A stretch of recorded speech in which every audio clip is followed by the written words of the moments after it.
Hey y'all, so I was having dinner the other night with my mom and she was asking me the best way to use her points for an upcoming Japan trip that she wanted to do. So rather than just sitting down and going through everything with her, I figured I would go through the different ways that I would go and try to get her the best redemption points possible. Now, in her situation, she uses Chase Ultimate Rewards, but this actually is going to apply to everything from Chase, Amex, Bilt, Citi, Capital One. There are a few callouts that I'll make with regards to Amex and Bilt because there's a different tool that I might actually use than the one I'm going to show here. But the three different ways that I'll go over in this video is going to range from the most availability for when to fly versus the best redemption on when to fly, because we know that we don't want to get 1 cent per point. We want to get at least 10 cents per point in an ideal world.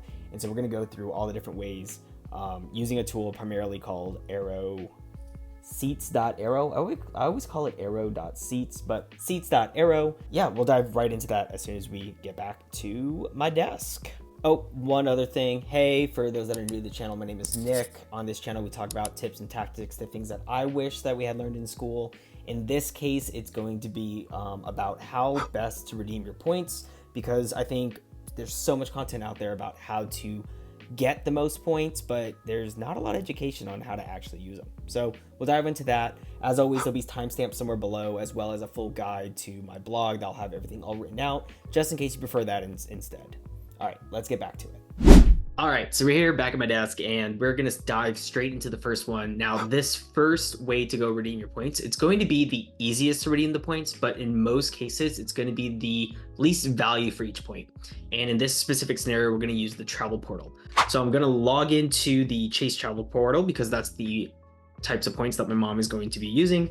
I'm going to select one way. Now, the reason why I typically will select one way is because I rather book 2 individual one-way tickets when I'm going to and from a location. That gives me full flexibility on changing one leg without impacting the other leg.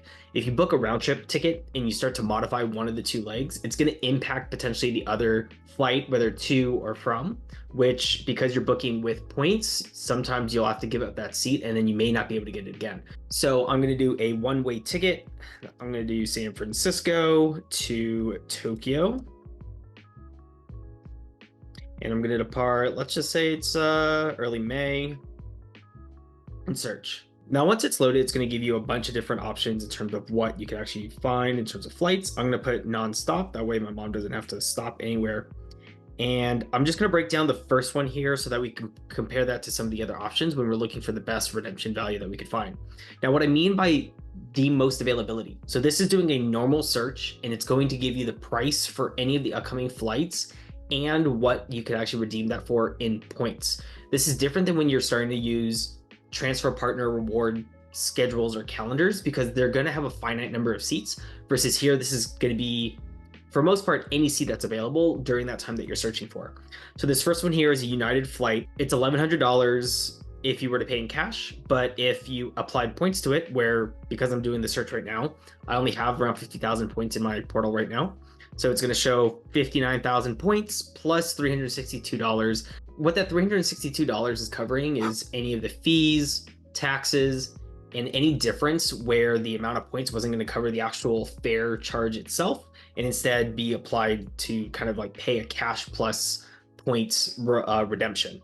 Now, if I wanted to see what the value of this would be by transferring and using my points plus cash, what I could actually do here, keep in mind, this is just going to give you an estimate. So I'll do 1,110 minus 362. And that is then going to be divided by the 49,878 points. That gives me around 1.5 cents per point. Now, keep in mind, even if this did cover 100% of the overall ticket and there was still $362 in fee that needed to be paid, then that would actually even be less than 1.5 points. But we're just being a little bit more conservative in our calculations of showing like how many dollars or cents is each point worth. So in this case, this will be a one-way flight from San Francisco to Tokyo. It's going to require my mom around 50,000 to get there, and the point redemption value is 1.5 cents. Now, we know that we could get better than 1.5 cents for the redemption. And now we're gonna have to start to find some of the transfer partners. That is with Chase Ultimate Rewards. In your Chase account, on the top bar here, there's gonna be reward details. You're gonna wanna click ways to use points.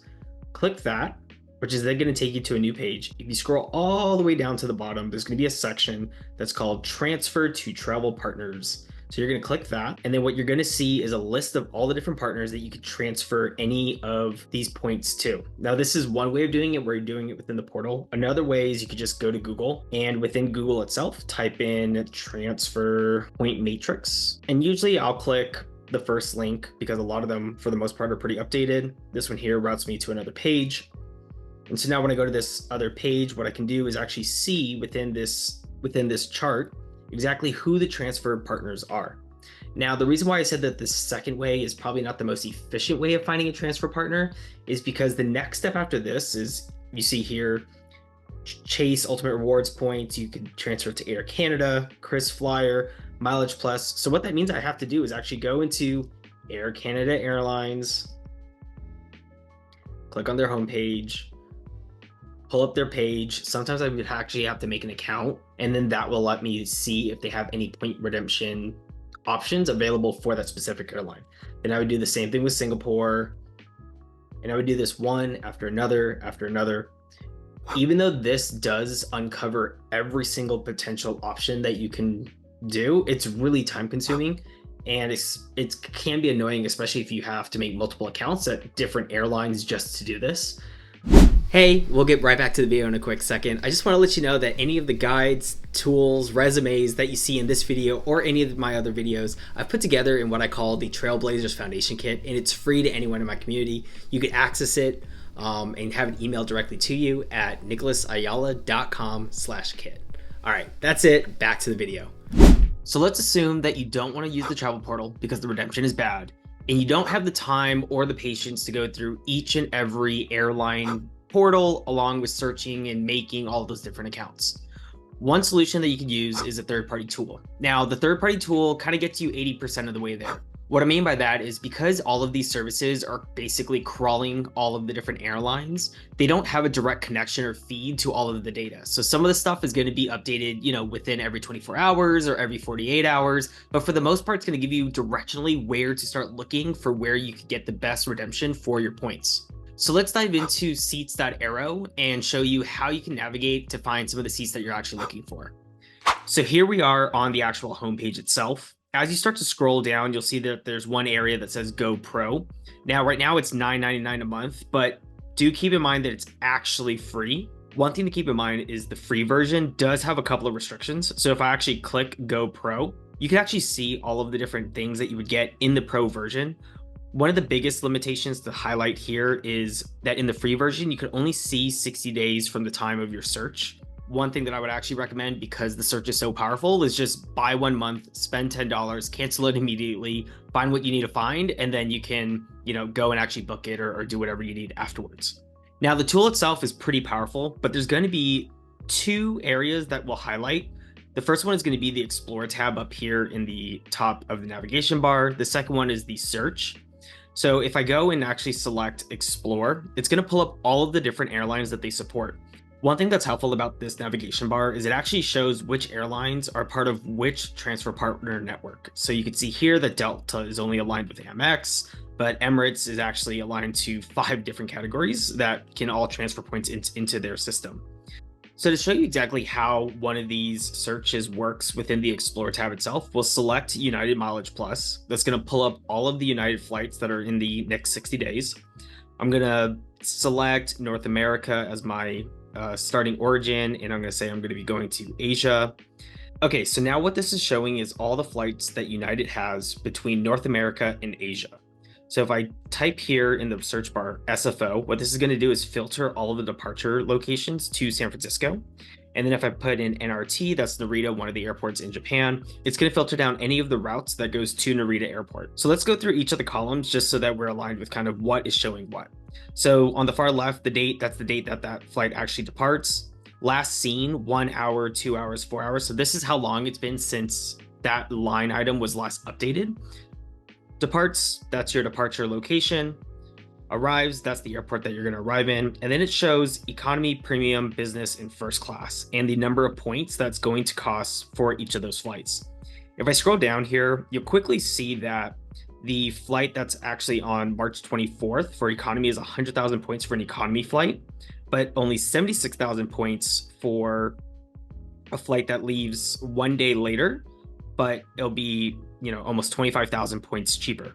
The same thing happens when you're specifically looking for business class flights. If there was any available that would be cheaper, you can just quickly search, okay, when in the next 60 days is there a cheap business class flight? Or same with like premium. So like you see here, if I filtered it based off the premium, there's some flights where it's only 65,000 points to go in a premium economy seat, while other times it could be upwards to 160,000 points. Another thing to keep in mind is green versus blue. So anything that's in green is a direct flight. Anything that is blue has at least one connection. And then if I wanted to find more information out on the right-hand side here, I could click the information tab, and it's going to pull up all of the different flights for each of the different class types. So for all the economy flights, you can see that green is direct, blue is with one stop. It'll show you where it's stopping, times of the day, things like that. If I were to click through to see the premium ones, I could see that as well, and same with business. One thing to keep in mind here is there are some occasions where it'll be a mixed class seat. What that means is it's not a direct flight. Let's say you have one connection, maybe half the flight's in business class and the other half is in economy. Those will sometimes be actually found in the premium location, not the business location. So I've found them on both at times, but do keep that in mind that some of them are hybrid routes where maybe like the short stint of it will be just in economy, but then the long stretch of it all would then be in the rest in business class. So let's assume that I actually wanted to book one of these. If I go to the business class one, let's say I wanted to book one of these guys, I could click down here, book via, and it's going to pull up the two different services that you could book it directly through. So rather than going to United.com, going through the United Mileage Plus program, searching for the flight, this is going to do all of that work for you as soon as you click it. Now, let's assume that because this one's only searching for San Francisco in Narita, there's also another airport in the area, which is Haneda Airport. But the one issue is I can't do both a Haneda and Narita search. So what I can do instead is actually go into search. In the origin airports, put San Francisco, and the destination airports, I could put Narita or Haneda. Now, when I select the date, let's do out in May. There's also an option here of if I do have some flexibility of plus or minus a couple of days for the search, I can select that if I wanted to as well. And then I'm going to click search. Now, when I start to scroll down here, it's going to show the different flights that are available between San Francisco, Haneda, or Narita, as well as all the different airlines here, and then the different point options that are available.